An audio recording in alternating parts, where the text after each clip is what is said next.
لله والصلاة والسلام على رسول الله وآله وصحبه ومن والاه. We are happy that we are able to meet with you again, talking about critical issues that we as Muslims and also humanity facing at this time.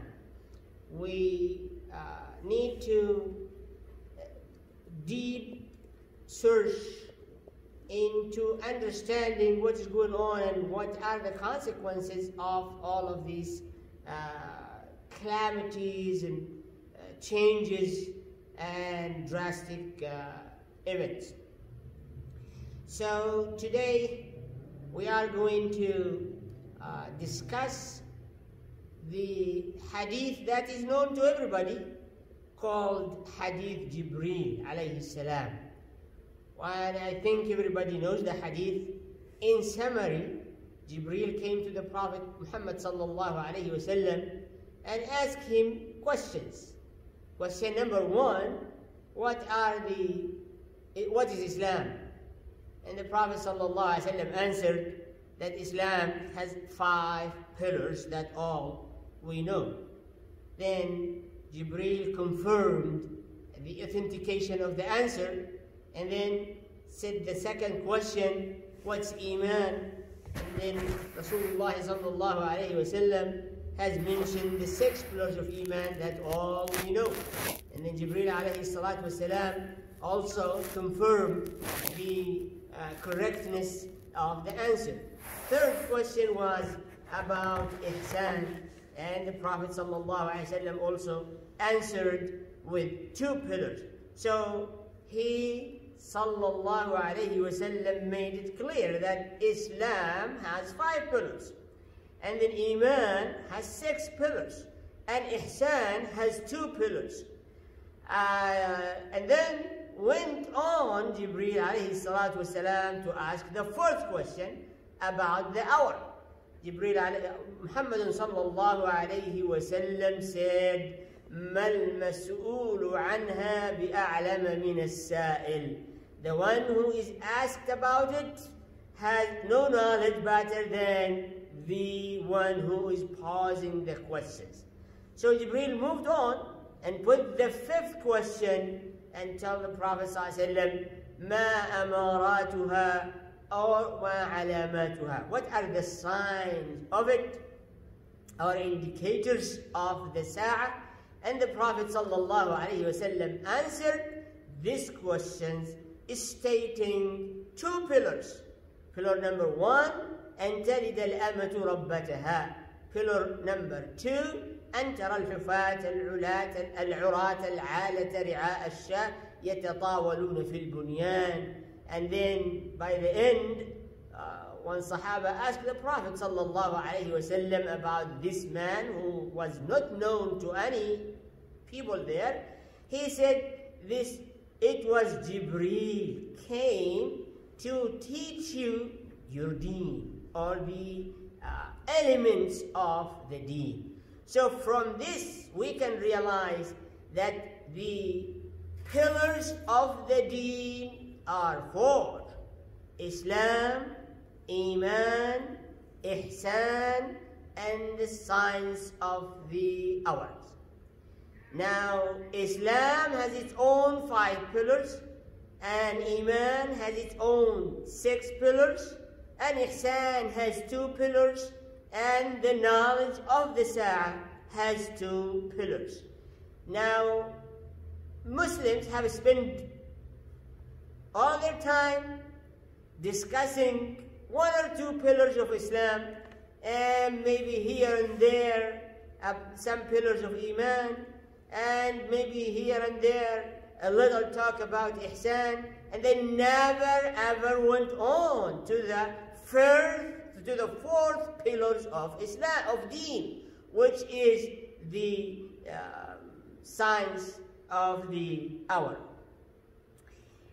So it is time, and the time has come, and the knowledge has come to understand exactly what is the Deen, and how many pillars and how many elements and how they are related to our time. The first point is clearly that the pillar of Islam, the pillars of Iman, and the pillars of Ihsan are constant. They do not change by time. This is what is it? Islam has 5 pillars and they will never change. And Iman has 6 pillars and will never change. Ihsan has 2 pillars and will never change.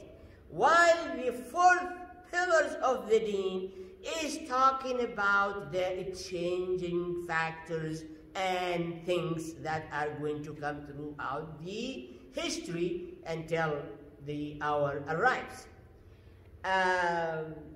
Definitely, pillars of Islam, including Sharia, and pillars of Iman is the faith and belief and the concept of God and the oneness and attributes and names of Allah subhanahu wa ta'ala. Pillars of Ihsan is basically the science of behaviors, the science of raising and shaping the spirituality, the attitude of people and understanding and how they behave in this life. And the 4th one is things that are going to happen and that are going to be changing constantly and continually until the hour comes. Now, you can make clear distinction between the question, what is the hour?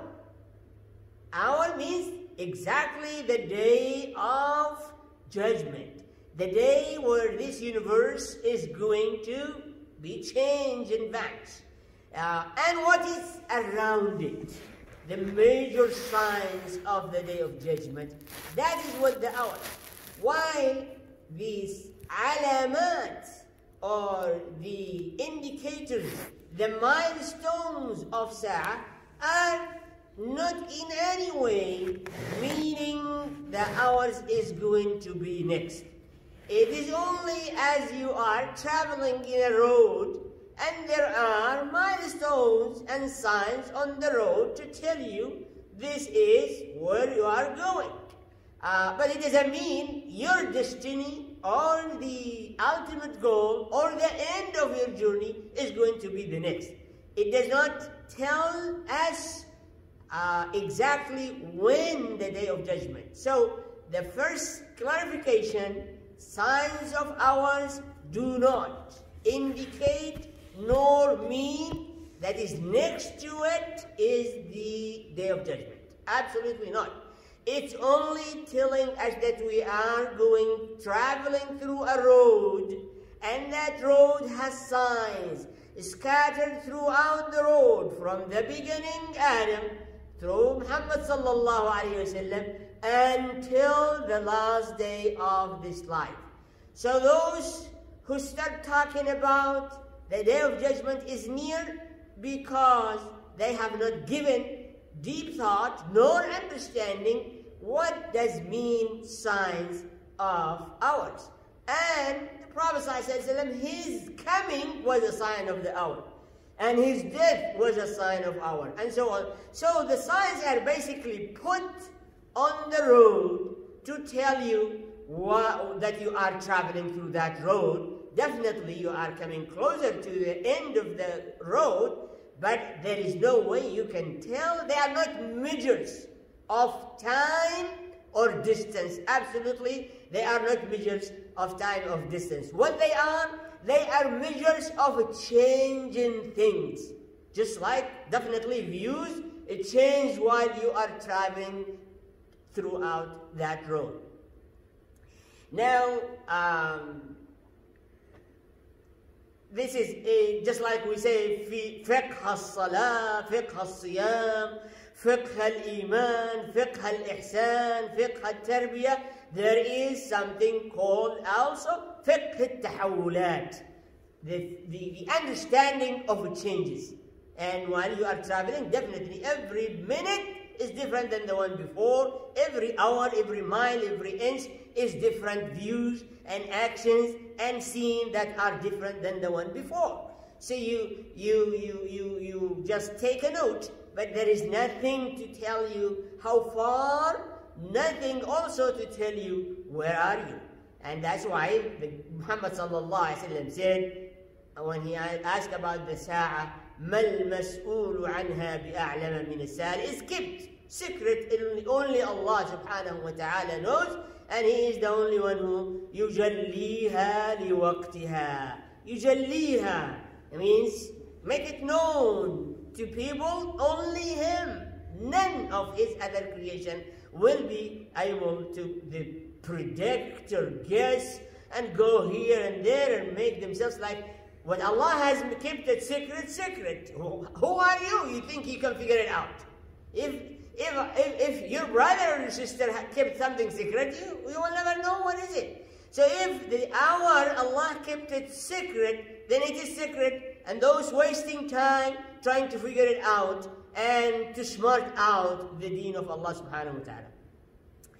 Also, we need to understand that this century is full of drastic changes, and we are only warming up. The greatest changes are coming throughout this century, the 21st century.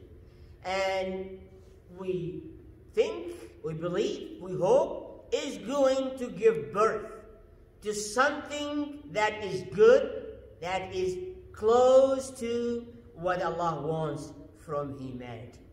Now, as an introduction, what is أن تلد الأمة ربتها? That Ama means two things. Ama is the slave woman, and Ama is woman. Ya Amat Allah. I mean, this is well known. Or there are many names of women, Amatullah. So Ama means either the slave woman or woman in general. Now, definitely we know, women want their function to give birth. This is the common things, and this is what is known as the law of Allah. Women only give birth. But the giving birth to something that is born, there is a relationship. It is kind of law Allah subhanahu wa ta'ala has put, which is the father and the mothers. The mother gives birth, but also the father was a cause of it. So, means the born creatures is going to be influenced, shaped, taught, raised, brought up, learn the Islam, learn the Iman, learn the Ihsan through mainly those who give birth, through the father and the mother. Now, once the sign of the hour or the knowledge the Prophet ﷺ has taught us, the woman is going to give a birth to something that is doing exactly the opposite. Will be the one who has the influence and teaches and nourishes and shaping the one who gives the birth. So things are going to be reversed, or the law is going to be broken, that the one give birth, even the birds and the fish and everywhere, they are the one who take care of the born creatures and raise them to become a role players on their own in this life. And so what does it mean that you are going to lose your authority? You are not going to become a source of Islam, Iman, or Ihsan. You are going to be taken and taught and dragged in a total different direction, far away from Islam, Iman, and Ihsan. And that is, it was your handmaid. You give birth to. And, I mean, it is clearly that human being will become a son, a daughter, a student, a learner to something they make by their hands. And that is clearly which is the machine.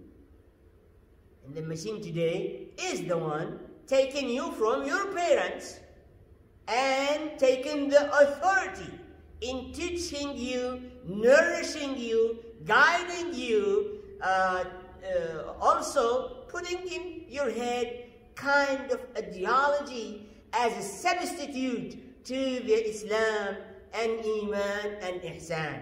And we see that today human beings have given birth to technology, to artificial intelligence, and those technologies and discoveries and machines and all of these advancement is taking the role of the parents.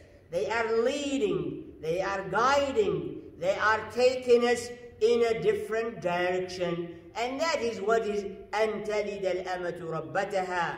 It is unfortunate people have taken it literally and dropped it there. Scholars throughout the history of Islam, they never went to see exactly what does it mean. It's not literal, and we don't have no more slave women and no war, and maybe that is, I don't know if it's going to happen or not, but this is a continuous, as the Islam is continuing, as the Iman is continues, as the Ihsan is continues, also changing are going to take over with the time goes by. Whatever you used to know, whatever is common, whatever used to be right has been changed because of that Amma have given birth to her master, to her teacher, to her owner, to her rulers too. And so we can now, maybe you can excuse the scholars in the past because it was not clear to them at all. Today we see it clearly, and it is a sign of the hour with no doubt about it. Now, as we said, it's only introduction. The second pillar of the fourth pillar of the Deen, the pillar of the Day of Judgment, is أن ترى الحفاة العراة العالة رعاء الشاة يتطاولون في البنيان. If you look deep into it, somebody barefoot, somebody barely or almost naked, alright, somebody عالة, extremely poor, without others cannot survive. عالة means dependent totally on others. And also رعاء الشاة, they are shepherds. But if you are shepherd, you should have something to eat. You should have something to, you should be able to eat and get shoes and clothes and not dependent on others. So the hadith means that even the animals that they are shepherded for, they are not owned by them. They are only hired. They are only working for someone else. So because cattle and goats and sheep and animals, source of wealth. And these people, as the hadith describe, absolutely have nothing to do with wealth, can't put shoes in their foot, can't put clothes on their body, cannot bring food to survive, and they are only used just to shepherd the wealth of others. And so what does that mean? If someone like this, first of all, we ask the question, when it was in history, any nation, in any place, have gotten these descriptions? Where are the hufat, barefoot? Where are the urat, clothesless? Where are the ala, who are dependent on others? Where are they throughout the history? And also they were shepherds. it's known through the history in the Arabia. That's exactly descriptions of the Arabians and description to what are changes is going to happen to Arabia. So if this person who is barefoot, almost naked, and fully and totally dependent on others, and he is only shepherd, means has no knowledge, has no school, has no thinking, has no power, has no rule, has no ability to lead us whatsoever. So what does happen? What happened to them? They suddenly become competing, not only competing, they become asserting their power and their might and their influence on the society by raising and erecting tall buildings. What does mean? Means all of these four bad things have been gone. They are not anymore barefoot. They are not anymore naked almost. They are not anymore dependent on others, and they own the cattle, they own the land, they own the wealth. Means wealth has gotten to them somehow, some way, and they become unable even to manage that wealth to the point where they just build skyscrapers. But also, so one of it is, economy has changed. That's the basic word. Economy has changed, and the half-less become half-full. And the second one also, the rulership has been taken by those unqualified, incompetent to lead. How they are sustaining themselves? Well, two factors.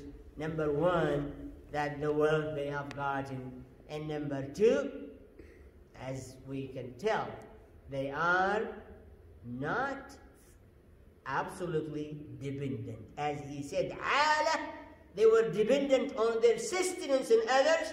Even in their rulership, they are dependent on someone else.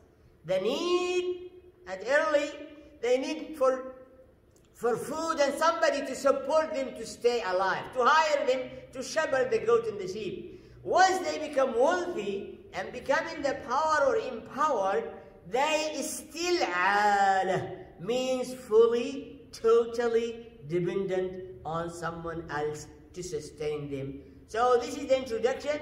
A lot of things to be said about this. Inshallah subhanahu wa ta'ala will continue next time. Jazakumullah khair. Assalamu alaikum wa rahmatullahi wa barakatuh.